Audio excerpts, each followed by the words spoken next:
और आज दिमाग में आ रहा था, सोचे आप लोगों से भी बांटना चाहिए कि हम लोग कीर्तन में बहुत सारा नाम लेते हैं, जैसे विट्ठल या नारायण अथवा और गोविंद, माधव, केशव और राम का नाम है ना।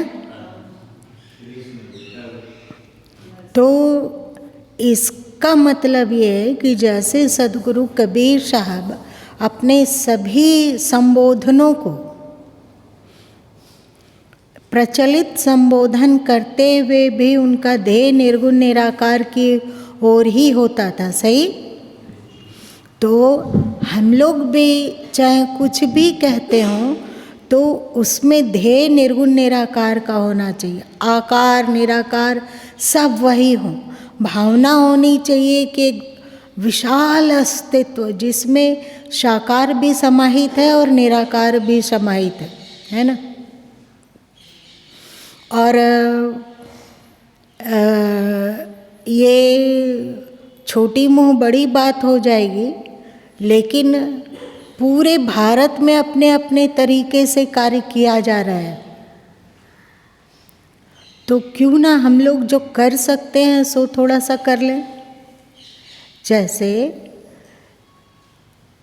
पूरे देश में शांति हो, सुव्यवस्था हो, प्रेम हो, किसी तरह का भी दंगा फसाद ना हो, किसी भी तरह का राग द्वेष ना हो, तो हम लोग इस समय सुबह, अभी हम लोग के पास समय है ना, कितने दिन का समय है कल से 22 तारीख तक। कितना? अच्छा 9 दिन है। तो 9 दिन तक हम लोग यहाँ पे राम रक्षा स्तोत्र का पाठ कर लेते हैं। किस चीज़ के लिए? हमें पानी मिले, भोजन मिले, आराम मिले, ये नहीं, हमारे पूरे देश में शांति और सुव्यवस्था हो। उसमें जो भी शब्द हो, सीता शब्द आता हो तो आप भावना रखिए कि वो आकृति जो सीता जी का था वो भी बहुत ही महान है, पर साथ साथ हम समस्त प्रकृतिवाचक समझें उसको, है ना। सीता शब्द का अर्थ हुआ समस्त प्रकृति, समस्त, चाहे वो आकाश हो, वायु हो, अग्नि हो, जल हो, पृथ्वी तत्व हो, सब सीता के अंतर्गत हम लोग समाहित कर लें। और राम के अंतर्गत हम लोग जो सर्वव्यापी सत्ता है, जिसमें आकार और निराकार सब कुछ समाहित है, उस शब्द के द्वारा जान लें। ठीक है। हो सकता है हम लोग इसे ना गीता के तर्ज में भी ला सकते हैं। और एक बात जानते हो तुम लोग, रामायण का अर्थ क्या होगा? रामाय, रामाय,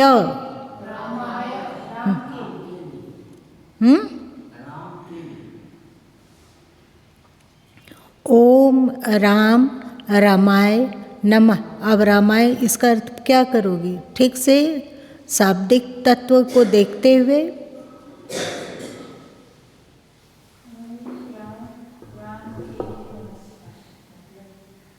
राम को नमस्कार, राम को नमस्कार। राम के राम कौन हो जाएंगे? क्या? राम के जो राम हैं, मतलब श्री राम के जो इष्ट हैं, उस राम को प्रणाम किया जाता है। इसका अर्थ ये हुआ। राम शब्द का प्रचलन त्रेता युग से पहले से है, जो कि परमात्मा वाचक होता है। जैसे अब इसका नाम दीपक है, तो दीपक तात्पर्य ये नहीं है कि ये वही प्रज्वलित दीप शिखा है जिससे अंधेरा दूर हो रहा है, अथवा जिसको अगर छू दें दीप शिखा को छूते हैं तो क्या होता है, आपका हाथ जलता है, तो इसको छू देने से अपना हाथ जल जाएगा, ऐसी बात नहीं है। पुरातन काल में जो जिस चीज का प्रचलन, अब मान लीजिए कि अरुण का अर्थ होता प्रातः काल का सूर्य। हम लोगों के अध्यात्म में बहुत ही विशालता है, जो कि हम लोग सनय सनय जान पाते हैं। सनय सनय जैसे जैसे अध्यात्म अपने भीतर विकसित होता जाता है, वैसे वैसे हम सनातन धर्म के रहस्यों को जानने लग जाते हैं, क्योंकि ये सनातन तत्व है। जो आकार है वो सनातन नहीं है। तो ये सनातन धर्म जो कि सनातन काल से चला रहा है, सनातन तत्व की विवेचना करता है, सनातन तत्व के स्वरूप का वर्णन करता है और हम लोगों को बोध देता है ना। और बाकी जितने भी आकार हैं वो सब हमारी प्राचीन संस्कृति है, हमारे प्राचीन इतिहास है। एक तरह से सोचो, गंगा सनातन नहीं है क्या? नहीं है। अथवा अन्य जिस भी आकृति की हम लोग उपासना करते हैं वो सनातन नहीं है। कोई भी आकृति हो, गुरु की आकृति की उपासना करते हैं तो वो सनातन नहीं है। हम अपने माता पिता का सम्मान करते हैं तो वो सनातन नहीं है। सनातन नहीं होते हुए भी हम अपने माता पिता का सम्मान करते हैं या नहीं? करते हैं ना। माता पिता का सम्मान करने से क्या हमारे भीतर का सनातन ज्ञान धूमिल हो जाता है? क्या माता पिता सनातन तत्व हैं? क्या पति पत्नी सनातन तत्व है? फिर भी हम सम्मान करते हैं। हमारे बच्चे, पिता और पुत्र का संबंध ये भी सनातन नहीं है। फिर भी सनातन सिखलाता है कि हर स्थान में, हर दिव्यता में, हर विलक्षणता में सनातन तत्व को प्रकाशित समझकर नमन करना चाहिए। तो गंगा नदी या हो, यमुना हो या और पूजनीय नदियां हैं, चाहे कैलाश पर्वत वगैरह है, ये सनातन नहीं है, परंतु अपने में अनेक गुण गरिमाओं को समेटे हुए है ना। ये हमारी संस्कृति है, हमारी पुरातन गाथा है, तो उसका हम वैसे ही सम्मान कर सकते हैं जैसे हम अपने माँ बाप अथवा परिवार का सम्मान करते हैं, बड़े लोगों का सम्मान करते हैं। इसमें कट्टरता आने की क्या बात आ जाती है? जो कट्टर हो रहे हैं इसका मतलब कि वे सनातन तत्व को नहीं समझते हैं। अब हम लोग कहते हैं कि नहीं, सनातन की उपासना करने से ही सनातन तत्व में प्रवेश किया जा सकता है।